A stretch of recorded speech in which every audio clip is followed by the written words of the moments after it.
don't know what he will do with me. And Rockefeller started narrating to him all the goods that he had done to the company in his last 20-25 years of services. See, gentlemen, 15 years back, in this particular project, you really work hard, and the company gained a lot because of that. Rockefeller started narrating all the goods that he had done to the company. So the employees started feeling good.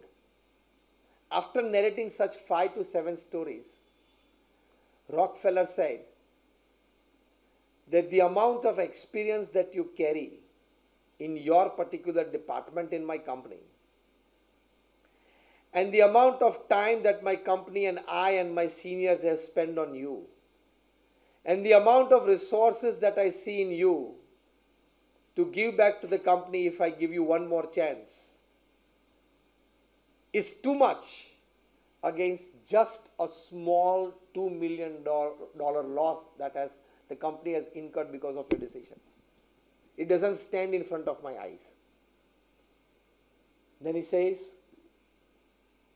very pleasantly, go back to your workstation, enjoy your work, nobody is going to fire you, and carry on your work with all the ethical values that you've been doing so far.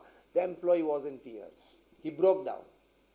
But at that moment he decided that I will work extra, come up with some good ideas, expand the company's interests. Anyhow, within 1 year, I will incur a profit of at least $2 million more than normally I do. He worked out and he reached a level of more than $3.5 million in a single year. This is a business heart. Before you take a hard decision at your workplace, you have to take into consideration many human factors. Once he is used and you throw him, he is not a use and throw material. That you, after you know that his talents, his resources, his know-hows are to this level, but then his faithful association with you since years and decades has to be in the top priority consideration when you take a decision about that person. That is a business heart. Once one of our very senior volunteer, he left the organization because of some reasons that he felt emotionally not well. A few years back, when he met Pramukh Swami Maharaj at another center, Pramukh Swami Maharaj caught hold of his hand and said, I don't, in my mind, remember anything negative about you. I have fully positive things about you filled in my heart, in my mind. At least before leaving the organization, you should have told me once. You should have met me once. The mistake that you have made is very small, minuscule, and not even in my sight as compared to the years and decades of services that you have rendered to the organization. See, this is a business heart, a working heart. All the greats, they have progressed because they have taken care of people. They have given priority to people, then work. One of our senior gurus, Gyanvatsal Swami, he has said that if two people with the same understanding, with the same liking, and with the same emotions, if they come together and decide to work together, they can work like lakhs and crores. That we can see practically in the society. When two people of the same liking came together, understanding each other well, the level of work that they can promote in the society, Gandhi and Sardar, Bajpayee and Advani, and today Modi and Amit Shah. If two people with the right kind of liking for each other, understanding each other well, right kind of grooming of each other, and deciding to ever remain together, stay together, and work together, they can produce miracles. They produced 3 days back. 3 days back, they produced a miracle. It was not work, it was a miracle. Because nobody in the population of 130 crores ever expected this to happen. What happened 3 days back? Are you getting what I'm talking? Yes. What happened 3 days back, it is a miracle upon this earth. Nobody expected. But then they could create because they had the right connect, sync in with each other, likings, understandings and everything. So you understand the people well and you will create miracles. That is a business heart and not just a business mind. He is just 2 standard pass.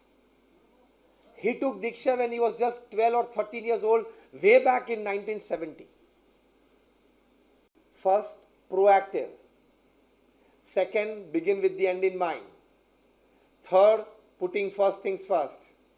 Fourth, think win-win. Fifth, seek first to understand and then to be understood.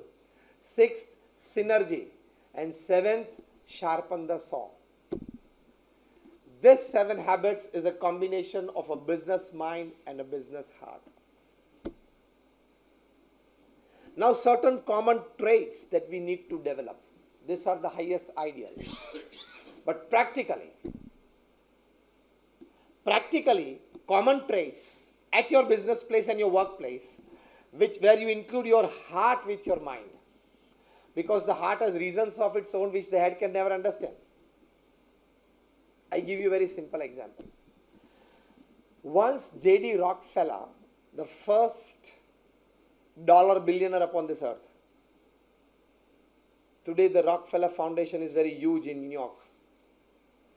J.D. Rockefeller once came to know that because of a certain wrong decision, a mistake of one of his employees, the company has incurred a loss of $2 million. I'm talking of 60s. Rockefeller asked his secretary to call the employee to his chamber. The employee knew that because of my mistake, the company has incurred a loss of $2 million, which is a very huge figure, and that too in the 60s. He knew that he would be fired by his boss. He would be scolded and fired. When he entered the chamber, Rockefeller asked him to take the chair, which was a first surprise for him. Normally in these conditions, the employee doesn't get a chair to sit in front of the CEO. He is not offered a chair. Will you offer? No. Because he is to be fired. Rockefeller asks him that what actually happened. Tell me the whole story. And he, with some hesitation, with some fear within, he narrated the whole story to Rockefeller. Then Rockefeller pulled out a small chit from the drawer, small piece of paper. And the employee got scared that he will stop my provident fund. Maybe he is influential, so maybe he will probably freeze my accounts. Would you ever assign a project of this class to a person of this academic caliber? Normally, does modern management teach you or tell you this? But after initiation, his talents, his leanings, his learnings in this field, his know-how in this field, it started gradually grooming up. Pramukh Swami Maharaj inspired him, motivated him, supported him to groom his this talent and his this intelligence and ideas. And he did many small projects before that. Pramukh Swami Maharaj was confident that he could do this as well. And when he created the whole layout and the actual construction and everything started, a non-commercial, non-residential stone carving project on 110 acres completed by BAPS in 5 years. Entire layout done by him. When one of the very senior architects and on the who's who list of Asia, when he came to Akshardham and Shiji Swarup Swami and our saints asked him that, sir, any suggestion that you could give us, because he was a very senior and among the top 5 in the whole continent. Mr. Doshi, a leading architect in Ahmedabad, he said, yes, I have a suggestion.